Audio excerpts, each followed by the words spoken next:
Fast Forward Productions. The women are speaking. This is Initiated Survivor, where we share survivors' voices and our stories of recovery and reclaiming our power. I'm Kelsey Harper. I'm a clinical psychologist and a survivor, and I like to share helpful tips and skills about recovery from trauma. As a community of survivors, we have tremendous power to change the world, so thank you so much for being here. Here we discuss stories and information that is relevant to survivors of gender-based violence and sexual violence. These topics may be triggering and are for adult ears only, so please be mindful of your needs throughout. Welcome back to Initiated Survivor, everyone. I'm so happy to be here in this interview with Brialynn. I got to know Brialynn through the 6 degrees of social media, as I've used before, of, connecting through Hire Survivors Hollywood and a film project that you're working on, and was really excited to have you speak a little bit more about this project and about your experience and your knowledge on this, particularly with my audience. So thank you so much for being here. Yeah, thank you so much for having me. I'm very excited to talk about all of it. Yeah. Also, can you share a little bit with us about who you are, what's bringing you here, all of that kind of thing? Yeah, so my name is Brealine Massie. I am a filmmaker. I'm queer, neurodivergent. I am in remission from borderline personality disorder. I'm not afraid to say that anymore. I went to long-term treatment for it a couple of years ago, but it's part of the borderline journey. I've been in and out of treatment since I was 9, but regardless. And I am making a movie called I Need You to Stay, which is the first film to actively go about combating the Hollywood depiction and stigma surrounding borderline. And yeah, from the eyes of a girl with borderline. Nice. This is what really brought me in, was seeing Hire Survivors Hollywood post. I think you did a video where you and the production crew and staff had all taken the pledge around hiring survivors and working against industry abuse and that kind of thing. And that's definitely a wonderful thing that we can talk about too, with regards to how you're handling that with your film, but also specifically because I'm a therapist who works with people with borderline personality disorder and have for several years. And that specific topic of stigma that people are experiencing in access to mental health care and access to medical care, just all the stereotyping that's out there, and how media has contributed to that in significant ways, even very, very recently, and has led to a lot of this over pathologizing behavior. And I think, as you can see, I can talk for days about all the terrible things, especially because I think for me, I see how much of it is just so deeply rooted in white supremacy and misogyny, because a lot of times, when you look at how people are getting assessed and diagnosed with borderline personality disorder, oftentimes it's actually more just about somebody judging them for having emotions, or to what degree they've had emotions, what behaviors happen, during crisis and distress. And as a trauma survivor myself, and experiencing all of the things that happen with my brain, my body, all of that, it definitely also built a lot of insight into understanding how egregious and painful it is to have those types of reactions pathologized in such a way to be told that the whole core of who you are is wrong, is bad, and is doing wrong and bad things to people and needs to be fixed. So anyways, there's also this my own mission with my work around really helping people just dismantle that structure within them that is creating a lot of shame and a lot of self-blame and all of that kind of stuff, and then getting access to care. So seeing your project, I think I was just this is amazing. I so want to see this. I want to see this everywhere. I want all of the graduate schools to be watching this film. I think this will be really powerful. So now that I've talked all about this so much, I'll pass the mic on over to you about that. Yeah, what you were saying about graduate schools, seeing the movie, that is definitely one of our big outreach goals. And yeah, because the stigma perpetuated of different representations in movies and TV shows, blog posts, everything about how I survived my borderline ex, essentially labeling us as these monsters or these villains, especially women characters that are either explicitly labeled borderline or implied to have borderline. Yeah, the villain, the obsessive girlfriend, the monster. It's typically a label just slapped on any kind of undesirable mental health character. There have been some films that were promising of oh, okay, borderline, let's take a look at this. And it's oh, no, that was really, really problematic. But when you don't know that and you are just an audience member, you start to take that in internally of like, oh, that's what borderline is. Oh, and connecting the dots with everybody you see, diagnosing other people from the chair and different things. But the thing with the stigma that, starts, I believe, in our media, I mean, it's actually started from old white men in the 30s, but regardless, is like heavily perpetuated in our media. Well, that goes into our culture and that goes into our clinical settings as well of like, inexperienced therapists that don't know how to treat with people with borderline or have their own bias because they are part of our culture and part of our society. And so oftentimes help will get barred for people with borderline that are seeking help, which is already a really hard thing to do when you believe you cannot be helped and you're hurting people by seeking help. Like you're making you their problem, but you're often barred from help the minute that they think you have borderline or find out you have borderline. You'll get dropped by these inexperienced doctors. And it's like, it's one thing of like, oh, okay, that's good that you understand you cannot help this person because of your inexperience, but the narrative gets switched up. Oh, they are untreatable. They are the problem. They're borderline. I don't deal with people with borderline. Being in and out of clinical settings most of my life, as well as befriending many, many therapists and doctors outside of clinical settings, the stories of what happens, especially in therapists, psychologists, rather than doctors and big DBT type of organizations, it is where these therapists will be in the back like, oh, I think my client has borderline. I don't know what to do. I'm going to have to just pass them off. I can't deal with it. And it's just like, what? And so, yeah, and it goes beyond clinical settings or legal settings where if someone with borderline is seeking help because they've been victimized or abused, well, now that diagnosis gets used against them, not in any factual context, but to play on a jury's bias or a policeman's bias from our culture, from this narrative, like, oh, liar, manipulative, evil, trying to do harm, enjoys doing harm, which is actually the complete opposite, especially because statistically people with borderline are more likely to hurt themselves than hurt other people. They're also statistically more likely to be victims of abuse than the abusers, but this narrative is just so ingrained in our culture. And so that's, what we're trying to set out to do with the film is not only destigmatize a narrative that is perpetuated by Hollywood in film, but also to bridge this gap. Because it's one thing to just yell at people, being like, you're wrong, that's not how it is. Because one, shame, people stop listening to you. That's like the biggest way to get someone to stop listening to you, right?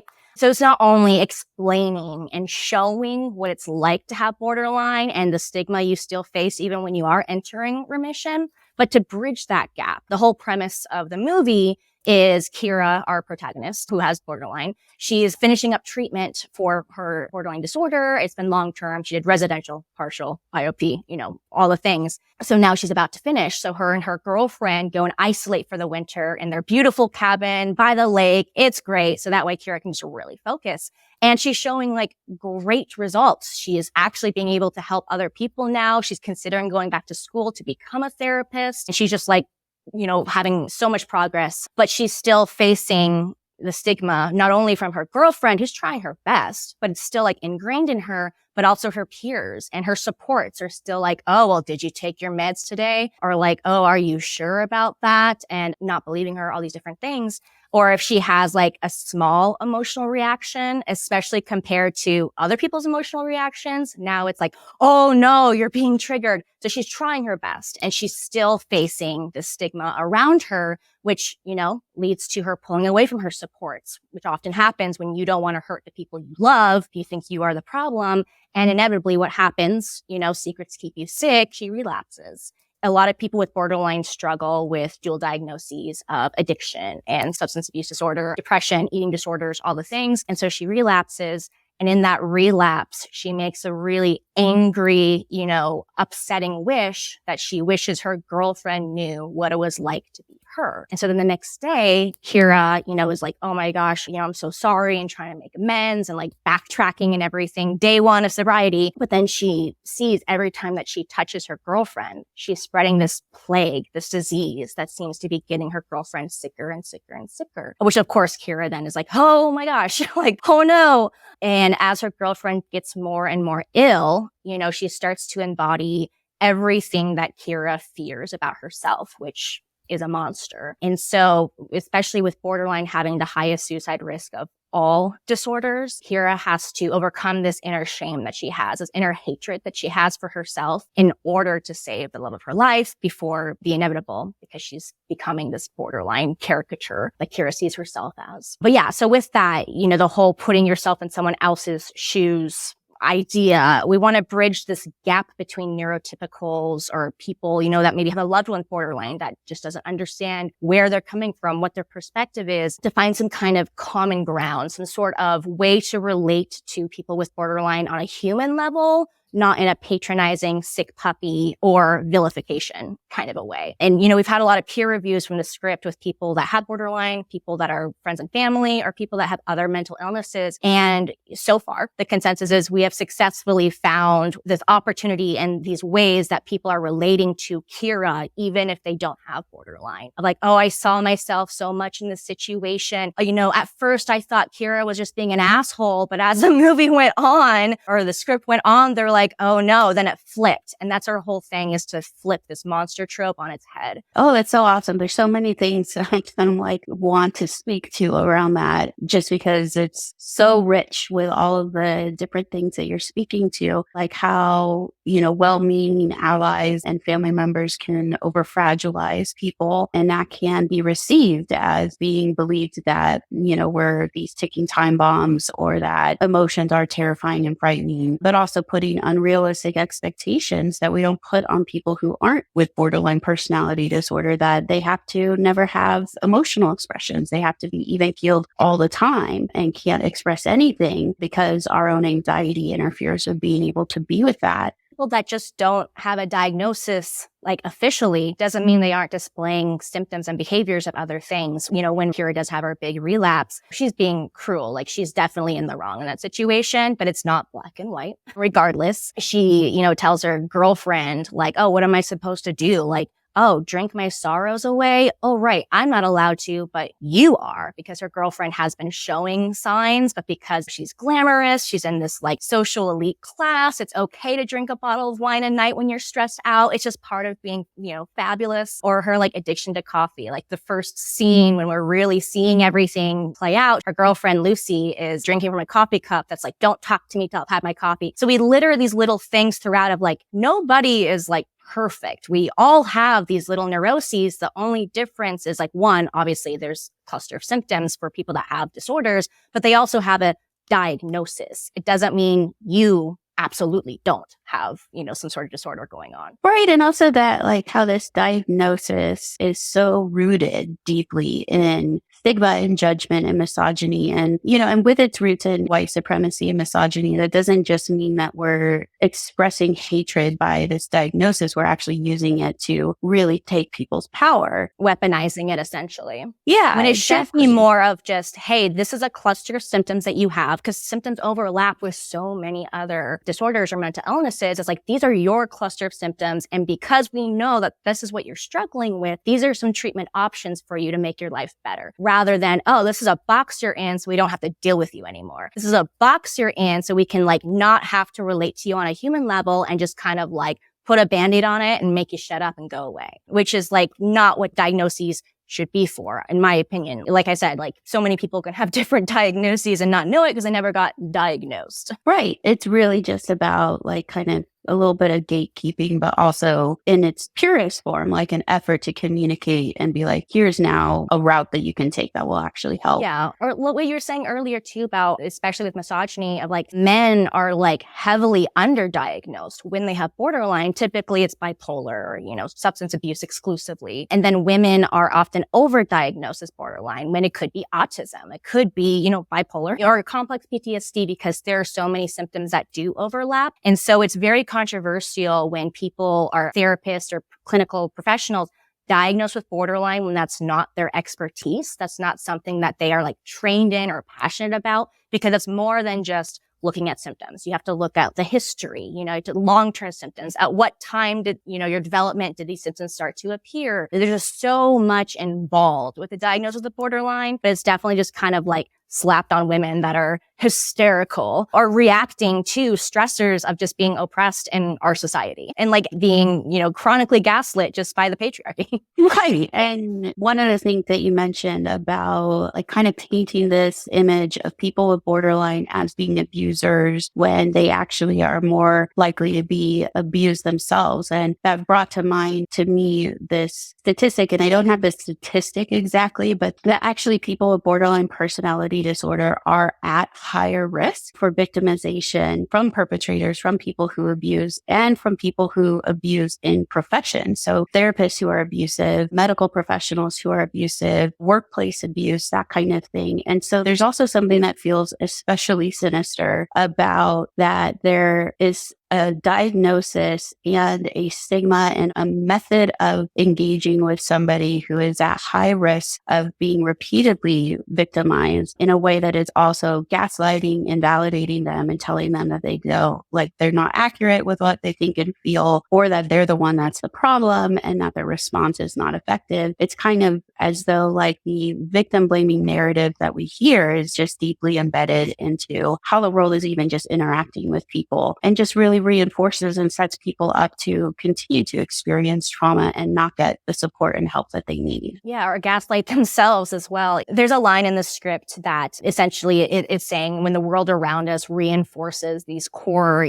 beliefs and narratives that we already have about ourselves, it's no wonder that people with borderline have the highest suicide risk of all disorders. And on top of that, exactly what you're saying of being re-victimized as an adult, 76% of people with borderline experienced a long-term childhood sexual abuse. And so now it's kind of like a known thing that like, oh, well, if there's child abuse, long-term sexual child abuse, probably there's going to be some borderline development. It's not a for sure thing, of course. The study I read was saying that it happened on a weekly basis for at least a year and typically with a primary caregiver. And so that's like 70% of us that experience that. But with that too, 48% of people that have experienced that are likely to be re-victimized as adults with other adults. When you're broken down that way, you don't understand what boundaries are. You don't understand what's normal or what's not normal, or even as a trauma response, because borderline is very intertwined with CPTSD, often can be different. You don't have borderline if you have CPTSD, but anyway, that's a whole different conversation. But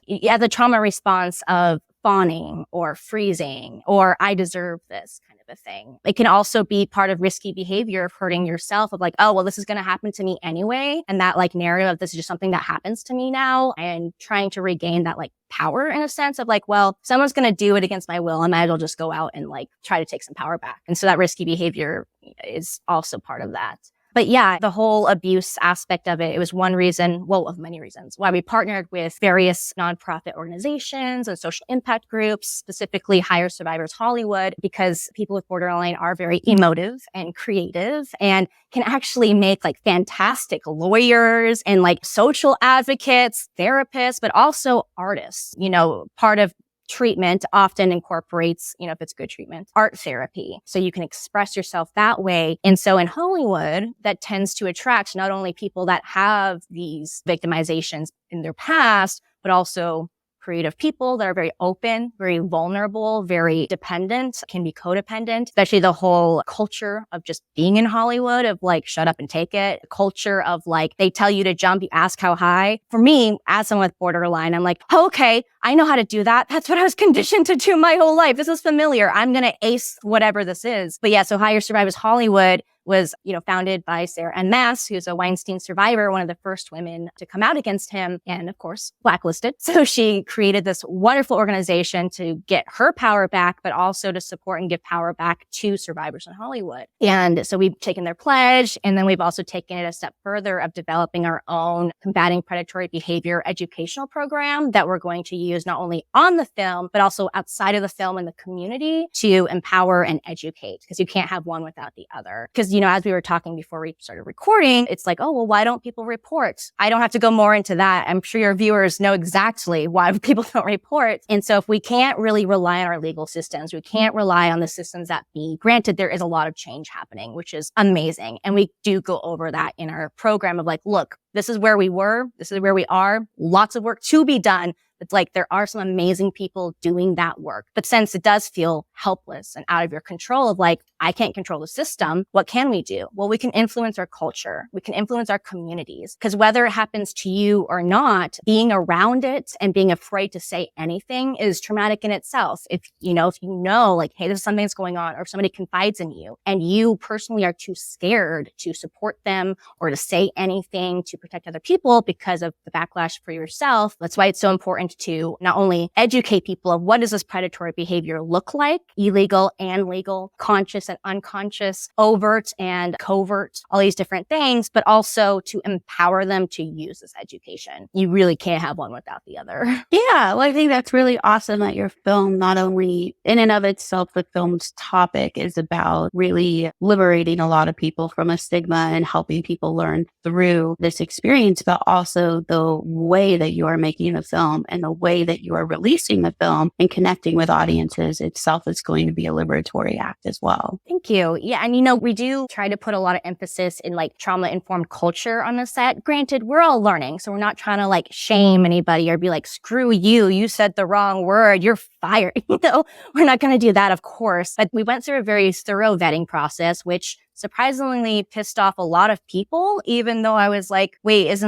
what? I don't mean pissed off like people are like, oh, it's not for me. I mean pissed off like I received hate mail and threats because of our vetting process. I'm just like, we're legally allowed to ask these questions, but okay. The vetting process is working. Right? Oh, okay. So the vetting process initially, but also on set, we have mental health coordinators. We're incorporating a safety liaison position, which is essentially like a peer support leader that is going to help navigate the safety team that, with the intimacy coordinator and the vet medic even is part of the safety team. But then also all of our department heads, of course, have to take this predatory behavior program, which we're very upfront about. So everybody knows it's not a surprise or anything like that. But, we're doing everything we can. But also, as you're saying, when we release it, it's very important to me that there's accessible screenings and our distributor is going to kind of have to deal with that. Of course, we don't want to disrupt our festival premiere status, but after our status has been fulfilled and it's like free game, it's very important to me that we have accessible screenings in not only like borderline communities, but also survivor communities. And it's all self-identified. We don't need anybody to explain to us or prove to us. There's even, of course, we have options of like, I don't want to disclose, which is fine. But for me, especially in the borderline community, because I guess both communities can be very violent towards people that, have these experiences. I don't want it where just anybody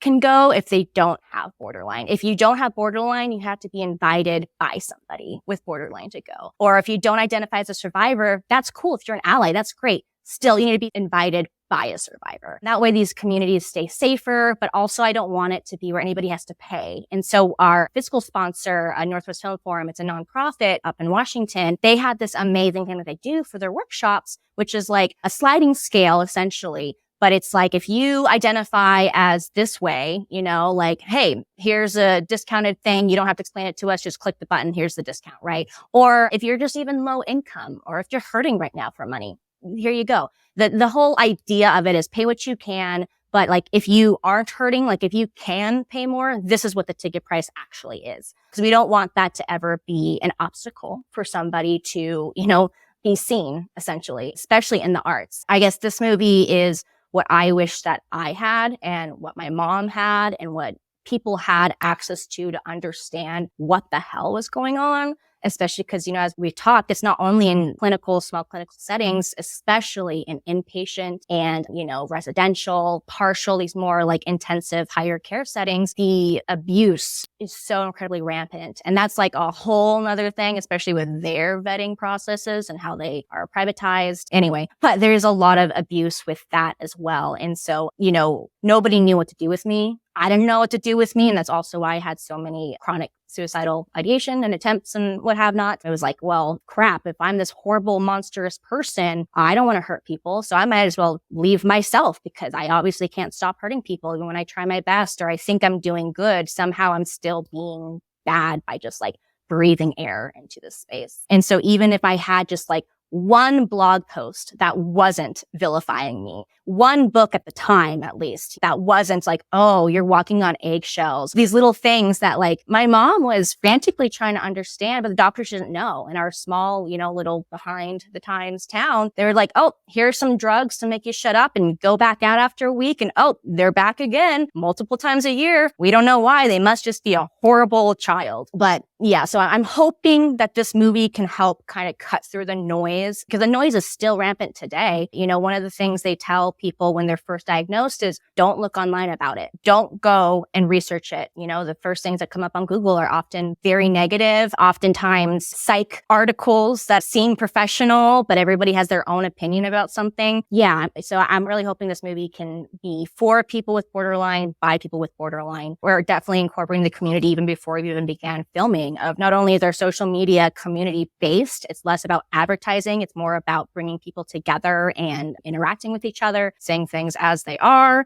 But, also we have peer reviews from our board of advisors, which has people with borderline on it, or friends and family with borderline, doctors that, understand and have worked with people with borderline, but also social media influencers. We've had quite a few that were like, yes, I am here to review this script. Let's do some peer review. Yes. One of them even came on to be one of our associate producers when we're ready to go. So yeah. Nice. That's so awesome. And I think that's one of the things that's so powerful about this is that it's not just, that you're putting something out there, putting out a communication and hoping that it gets heard, but you're actually utilizing it to create a community, which I think is one of the most powerful things for everyone, especially under these systems of oppression, to be able to recover, to repair, to also feel like they have some ability to have power and change what's going on. Other people that also are going through what they are going through or have gone through what they're going through. 20% of the clinical population in more intensive care, you have borderline, but when you don't have access to intensive care, or you only have had inpatient, depending which one, most of them are kind of drug you up, shut you up kind of situations. Not all of them. I've went to some fantastic inpatients, outliers. Nonetheless, it was really when I went into treatment as an adult when I realized that was possible. For one, I'm like, wait, I don't have to live my life like this. Wait, I don't have to live in pain every single moment of every single day. Why didn't anyone want to tell me this? I'm in my mid-20s, too late for me. My brain's already developed. Great. Regardless, when I finally had not only, education of this existed, but then insurance that would allow me to go and seek treatment, which of course I had to show how sick I was in order for them to help me. And even then it was having to pitch myself all over again to every new person I met on the phone of just this is super controversial and problematic. I say it for myself. I don't say it for anybody else. It's really me laughing at myself. I had to go full borderline in order to be heard. And I'm just that's not good for me. Also, it's not good for you. Why won't you just get me this help? Eventually, after fighting and fighting and fighting, I was able to go and get, residential treatment. I got a couple, which was good over the course of, 2.5 years. But when I finally met other people with borderline that shared these experiences that, I didn't see them as a monster. I didn't see them as a villain. And I got to know them very intimately. I was like, oh, okay. One, I'm not alone. That's great. I used to say I was super dramatic, still am. But, when God made all of these people, somehow I fell through the cracks and got forgotten. I'm just this black sheep that shouldn't have ever been created. And so when I met other people, I was like, oh, okay. I'm not the only one. That's fantastic. But then being in a setting which was about alleviating shame, which was about connecting to other people, which was about healing and understanding yourself. I think that mixed with also just a therapist that really understood borderline in that setting, where they essentially became the parents that we should have had, just in a very professional way, of course, when it comes to teaching us about emotions and interpersonal skills and how yeah, you made a mistake. And yes, there may need to be boundaries set, but you aren't your mistakes. You're just what you do about them. Boundaries aren't a punishment. It's okay. We still love you. You're not being kicked out. We'll figure it out. But anyway, so a movie like this, bringing people together and sharing these experiences are not only important for people to connect and to be seen and to alleviate some of that shame of secrets do keep you sick. So when you can't speak your truth because then you're vilified, well, the inevitable tends to happen, but also for other people to be able to look in and be oh, that's what that's like. So now I understand what my daughter's going through a little bit more. Or like, oh, well, that's interesting because this asshole doctor said XYZ, but like literally people with borderline are saying something else. Maybe that's interesting. But also,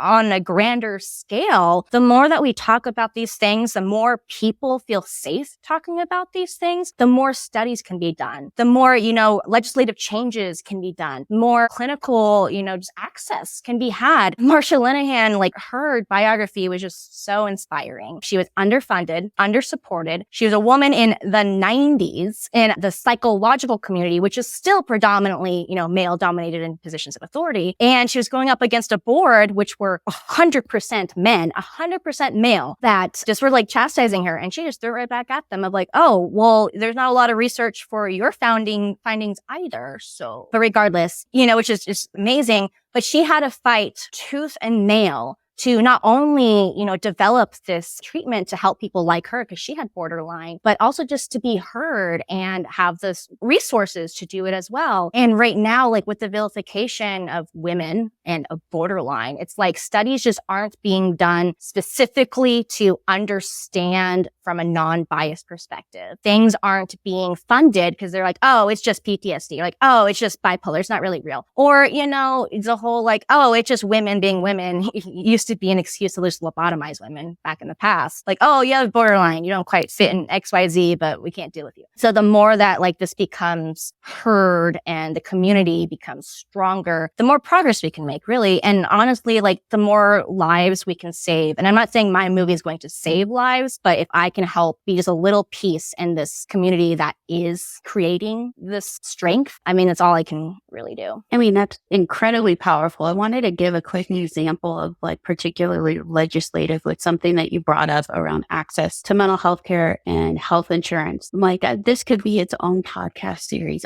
Here we go. Horrors of health insurance in America. But it wasn't actually that long ago that personality disorders, particularly borderline personality disorder, was considered a pre-existing condition under which health insurance policies would not have to pay for services, would not have to provide health care, would not have to do anything. And to the point where as therapists, we were instructed that like that could not be somebody's number one diagnosis for treatment because it would lose them all of their care. And so some of the legislative changes, and it's usually state by state, have been around like eliminating pre-existing conditions as a thing that people can do by making sure that insurance companies are providing care according to the clinical recommendations of the providers rather than according to themselves. The adjusters that like read one page or if that about you and decide they know every single thing about you. Right. I mean, and the horrific things that I would hear doing like peer-to-peers of people of their assumptions around borderline and personality disorders and this trying to just finagle their way out of treatment. Like, well, this is just who they are. So it's not something that can ever be done. So care isn't actually, even suggested here. And it's like literally none of the research says care is absolutely indicated here. Yeah. Those terms that like are valid, but DSM-5, they use terms that have heavy connotations, even though it's supposed to be clinical and like kind of sterilized terms. It's like, yes, that is technically the correct term, but also do you realize like what people are going to read between the lines on? So the like persistent and pervasive nature of borderline, I think is what makes neurotypicals go black and white, which is always funny to me when I see it, out in the wild. But people that don't have borderline are thinking very black and white. They're like, oh, so they're untreatable. So it's not even worth it. Oh, well, why throw money at this when it's not going to do anything? Which Marsha Linehan, she disrupted everything that we knew about borderline. And so now it's like the argument of like, okay, you're in remission. Are you recovered? So this, it really depends who you ask. Every psychologist, every doctor seems to think that they know absolutely what is what about everything mental illness. But then everybody has a different absolutely know about, different things. But yeah, absolutely access to healthcare, which I think was a big hurdle for me, which, I've done a lot of healing. I've done a lot of talking. I've done a lot of everything that I can do, but I'm still so angry because I was first, I started showing symptoms of like self-harm and suicidal ideation when I was 9 years old. I was a child that believed I was a monster child. I believed that I was bad. And I think that's one of the key components that differentiates pure complex PTSD versus BPD, which, that's an argument in itself. But regardless, PTSD, complex PTSD, it's I'm bad because of the things that happened to me. Where with borderline, it's I'm bad because I was born bad. I am. And so, at 9 years old till I was in my mid-20s, that's like over a decade that I could have gotten help. That's over a decade that if I had just a doctor that knew treatment was even possible, or a doctor that could, treat me and had access to that as a lower income person, my brain may not have developed in a way that now as an adult, like I'm in remission because, my symptoms are manageable for the most part. Like, absolutely. I'm very proud of that. I'm very confident in that, but it doesn't mean it's gone still. Like, I've created different neural pathways. I've done the work. I continue to do the work. I'm still seeing my DBT therapist that I had for my DBT classes, going in and out of IOP and just straight up outpatient. But anyway, I'm angry because it's like, this didn't have to be a permanent development of my brain if I had just gotten help before I was 25, before my brain stopped developing. It truly was an access thing. Like I said, my mom really tried to read books and ask doctors. And, we're from a little country town. Like, women aren't really trained to take the reins on things. We're trained to like trust the professionals. And so if someone has a doctor degree or calls himself a doctor, like, who are we to argue? Who are we to think that we know better when they just actually don't know anything? And so my life has been really hard, like really, really,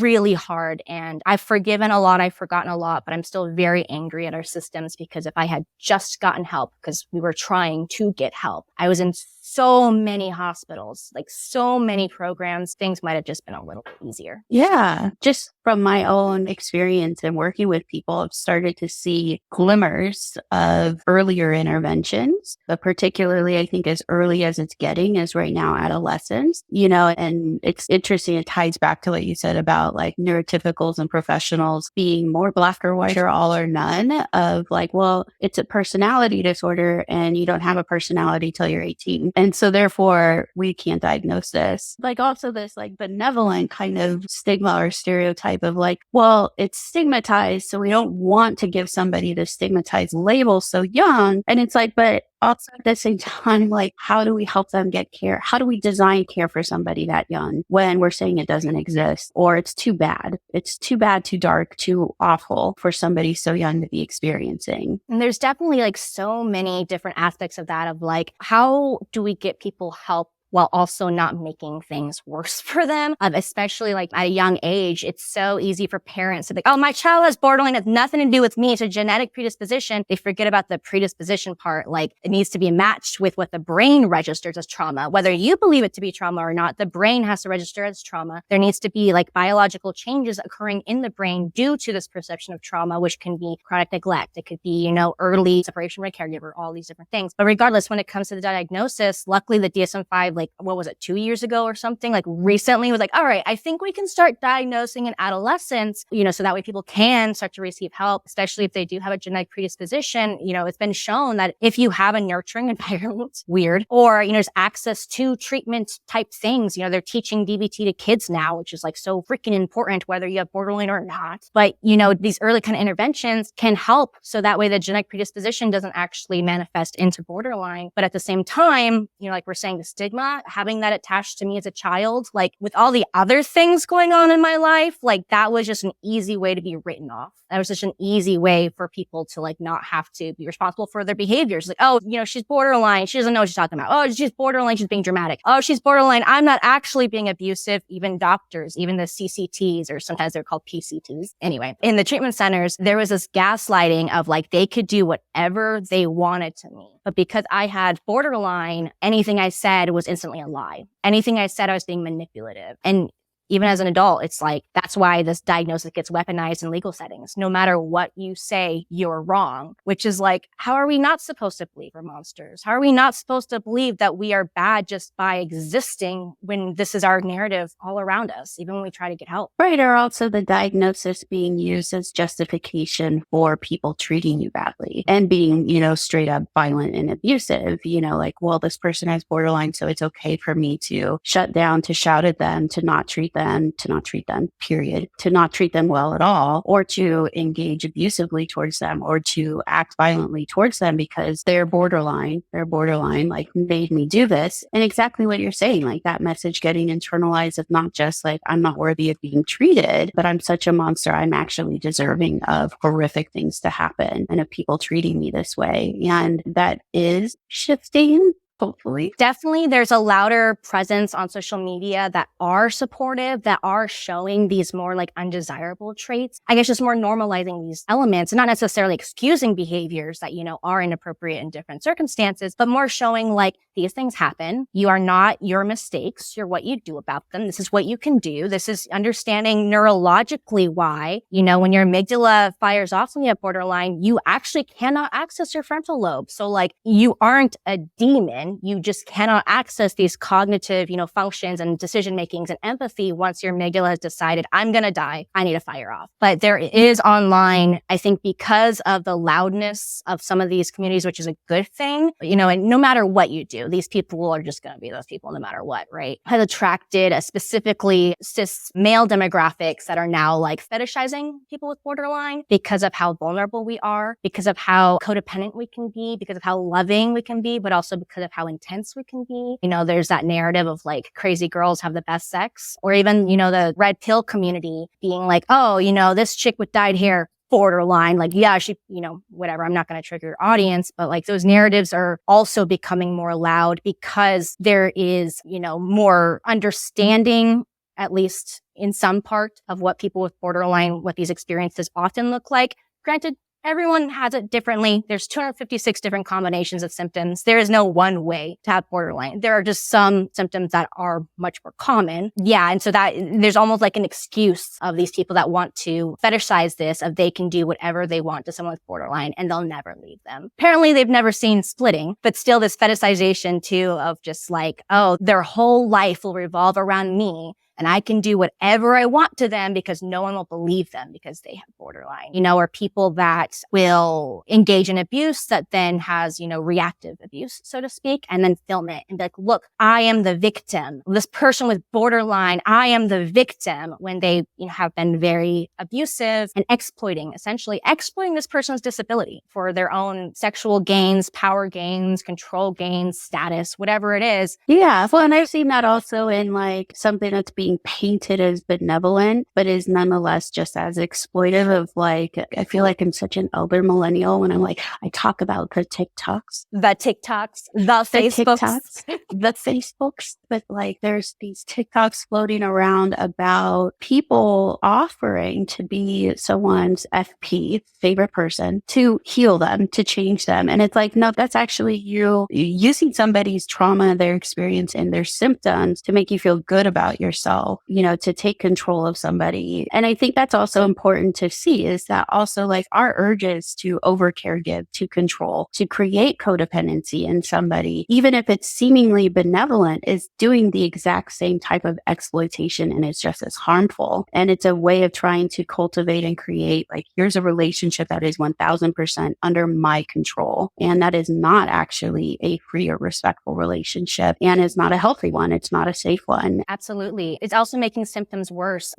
I've had many ex-partners, so nobody will know who I'm talking about when I say this, but one of my exes, he had kind of a hero complex when we were together, and we're together, for quite a bit of time. And in that hero complex, it became this cycle where I was desperately trying to get better, desperately doing the work, doing the workbooks, going in and out of outpatient to intensive IOP, doing the support groups. Like, how people that are struggling or, in sobriety, they'll do the like one meeting every day for, the challenge or whatever. I was essentially doing that for borderline. And so I was so desperately trying to get better, and I would start to be getting better, and I'd start to be setting healthy boundaries. But even in those situations, 100% of my focus in classes and support groups and therapy sessions was how can I change myself so that way my partner will treat me differently? How can I change so that way my relationship is better? Rarely did we have time to actually talk about me making my relationship with myself and my life better because I was so consumed by this person. But what that also happened, and I'm sure it was unconscious on his part because he has a hero complex for his own issues going on, which, okay, he doesn't have a diagnosis, sure, still needs to seek help. Regardless, when I started to get better and I would start to set boundaries and dear man the shit out of this relationship, right? Everything I could to do everything right. It got to the point where when I was starting to get better and more healthy and independent, where I didn't need him anymore, where I chose him, I didn't need him, he would then turn on all these different abusive mechanisms to make me sick again so that way he can come and save me all over again. And it became this cycle of I would get stronger and independent and then I'd get sick and more sick and more sick and more sick until I'd relapse and have a borderline episode, so to speak, which I was so desperately trying not to have because I wanted to build these neural pathways and, hit remission, which actually isn't a milestone kind of, you can't gauge that, but regardless. So the cycle just kept perpetuating. But I spent my entire life still consumed by my favorite person where I couldn't self-validate. I was only okay if he told me I was okay. And I still struggle with that. I still struggle with I am okay, but my nervous system and my brain, for some reason, it's still, I'm not okay unless someone tells me I'm okay. And so that cycle was so destructive to me. And, honestly, it did set me back quite a bit in my own healing because it was I would talk to my therapist, okay, how can I set this boundary? Let's do some role playing. Yeah. And then I go and I'm okay, I did it good. But then it would backfire on me. I'm oh crap. Should I have not set this boundary? Am I selfish for setting? Oh no. Am I, what he used to say, I was punishing him. I was giving him an ultimatum, all of these things when I'm wait, no, this was approved by a whole group of people and doctors. Oh no, the panel of experts, I practiced this for weeks. Inevitably he ended up leaving me and these are his words, not mine. When I no longer reacted to his covert abuse, different overt type of things, he no longer could use me as a scapegoat to avoid his behaviors because I actually was not doing anything that he could blame anymore. And when he left, his words were the reason why he left me was because he didn't want me to address his behaviors in any way, shape, or form. And for me, I was that's crazy. And I don't use the C word that's no, you don't act. It's a deal breaker. Yeah. And I'm I must be misinterpreting this somehow. Cause how can someone just say that and not hear how unhealthy that is, especially with how much exposure he had to my treatment journey and different things. And so I doubled down. I was so wait, just to clarify, if your behavior is hurting me or hurting other people or hurting you, you don't want me to say anything about it. And of course, she's well, I don't want you to be hurt. And I'm so my being hurt is the problem, not behaviors. And he's yes. And, these kind of relationships happen so often. And I hear about them in these different groups I go to of these hero savior complex people that are using people with borderline exactly as you're saying for their own narrative, for their own selfish exploitation or damaging cycles because they don't want to deal with themselves, but it's actually hurting the people with borderline that they're trying to save. And I don't have anything against this therapy, but the transference focused therapy that a lot of therapists are doing now, especially in more intensive treatment settings where the transference occurs where now they are helping the person understand the emotions and interpersonal things, but on a very personal level, of course, with professional boundaries. There's a contract set at the beginning. And so that is kind of a slippery slope, but I'm super generalizing it, and so that is a slippery slope if people are using that in a destructive kind of a way. Well, the person with borderline is not developing their own sense of self. They're not developing their own self-validation. They're just now putting it onto you. And then when they're done,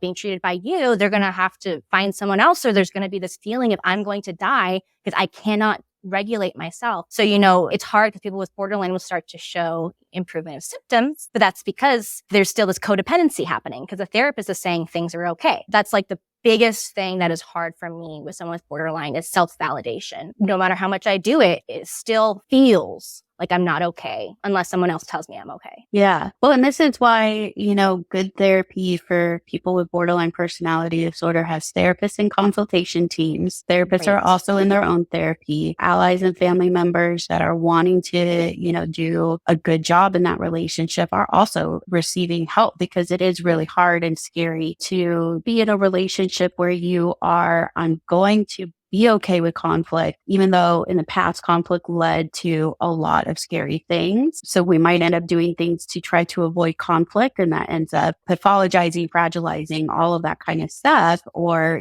just like totally disintegrating boundaries. And it's like, no, like we have to actually engage, and having all of that support around us helps us with doing that. It helps also prevent us from engaging in codependent or dependency creating behaviors or doing things that are trying to avoid our own discomfort that end up harming somebody else. Something that really resonated with me in treatment was when they had explained in a metaphorical kind of a way of like, by going through treatment, it's going to seem worse at the beginning, but the reasoning why is because we're essentially ripping the scab off of this wound that has just never healed, and it's going to hurt. It's going to hurt, but you have to do that in order to properly heal so it can become like a scar and eventually, hopefully no longer be this like big gaping scab thing. But part of that was borderline personality disorder has developed to survive in some way, during development. Whatever your brain has decided, oh, this is what's going on, in order to adjust, in order to have the best chance of survival, this is the way that I need to develop. And part of that, when you're an adult and, you think, oh, well, it's not serving me anymore because my life is not turning out how I want it to be. If you are still in those environments where you need to survive, you cannot rewire your brain. You cannot start developing different parts of your brain. You can't, start making these different habitual changes because your brain and your nervous system are all like, I still need to survive. So whatever you're doing is going to get me killed or is going to get me hurt. So no, thank you. So residential treatment for me specifically was the most important, because if I was just, doing outpatient, I was still in very unsafe environments. Getting away from those and being put in a safe environment was night and day. Absolutely. Yeah. I think that metaphor, I use a metaphor of like with physical therapy or like with bone setting. It's like you have to re-injure, you have to re-break to reset it. But that's not just with the individual, that's with the whole system. Borderline and symptoms of borderline and trauma do not happen in a vacuum and do not get reinforced in a vacuum. And so it's not just painful for the person who is in treatment, it's painful for the whole system. And just like our bodies are going to kind of push against re-injury, family systems, community systems, relationship systems will do that as well when they don't have proper support either. You shared so much wonderful stuff about your experiences and about your offerings for the community. And I so appreciate you being here. I'm hopeful that, we can continue having conversations and have you back on the podcast several times. As we're wrapping up this episode, is there anything that you'd like to leave the audience with? You've shared so much that feels like such a wonderful invitation for people into community, into connecting with you, into connecting with each other as well. What are some of like maybe final words that you'd like to leave people with? Yeah, I mean, definitely the biggest thing is that you are not a monster. You're not your mistakes. You aren't this horrible, innately, naturally bad for society kind of a person. Your brain developed a certain way to protect you. And yeah, there are things we can do now, but you aren't a monster because of that. That's like the biggest thing, is you do deserve to be loved. People say, oh, people with borderline shouldn't be in relationships. Well, that's not true at all. You absolutely deserve to be loved by somebody that will love you, and people will, it's just, you have to find them. And also you do have to be open to it also and doing the work yourself. And I guess the last thing I want to say is this quote, really helped me keep going. And, I struggle with chronic suicidality still, and it probably won't go away, which is fine. It's just my normal. It's from one of my scripts that hasn't been released or anything. It goes, you have to live for you and every girl out there that feels the same way you do. Every girl out there with a noose in their hands, you have to live for them. And so that's kind of helped propel me of, there are other people that feel the same way that I do, that feel as hopeless as I do. And if I just leave, then I'm telling them it is hopeless. I'm showing them it is hopeless. That's so beautiful. Of this invitation of like, we can live for each other and we can build community with each other. And that through connecting with each other, we can save each other and ourselves. Yeah, absolutely. Secrets keep you sick. Yes. Well, thank you so much for being here. We're going to put all of your links in the show notes of where people can find you. If people want to get in touch with you, what would be the best way for them to reach out, connect with you, that kind of thing? Depending what it is, of course, like social media, me and 2 other people run it. Predominantly me. I do most of the like sharing and responding to messages and everything. So you can follow us on social media. On Instagram really is where we are. It's at I Need You to Stay Movie. And if you do want to get in contact with me, like if you're an organization that maybe wants to partner together or get more involved, or if you're just someone from the community that wants to get involved somehow, absolutely reach out. You could email our admin at ineedyouToStay.com. And they'll forward it to me. If it's something really personal, just tell them, hey, it's kind of personal. Can I go to Bria directly? And then they'll just go ahead and connect you. Nice. Awesome. Well, thank you so much for being here and for connecting with my audience. And yeah, thank you so much for having me. Yeah. And if they want to know more about the movie too, it's just www.ineedyouToStay.com. We have a sample scene that we filmed. So yeah, it is a beautiful website. I'll say every time I click on it, I'm like, this is wonderful. I love it. No. Thank you so Highly much. Recommend everyone. Check it out. Well, have a good day. And thank you so much for having me. Thank you. You too. Thank you for joining us. Thank you to Sam Valentine and her team at Fast Forward Productions for editing, producing, publishing, and all-around podcast magic that makes this podcast possible. If you found something that resonated with you, please rate and review on your favorite podcast platform. This simple but meaningful action really helps increase the visibility and accessibility of this podcast to survivors and allies that may be looking for some support and connection. I love connecting with listeners and allies, so please feel free to share this episode on your socials and go ahead and tag me in it at Initiated Survivor or at Kelsey J. Harper. A final but very important note. While I am a clinical psychologist, this episode and this podcast does not constitute professional mental health care or therapy, nor is it a replacement for professional therapy. This podcast is for entertainment purposes only. The podcast host and the guests are not rendering professional advice and should not be considered to have developed a professional relationship. If you are looking for mental health care or professional help, please seek it out. We have some links in the show notes that may help you with that, or you can contact your insurance carrier directly for referrals.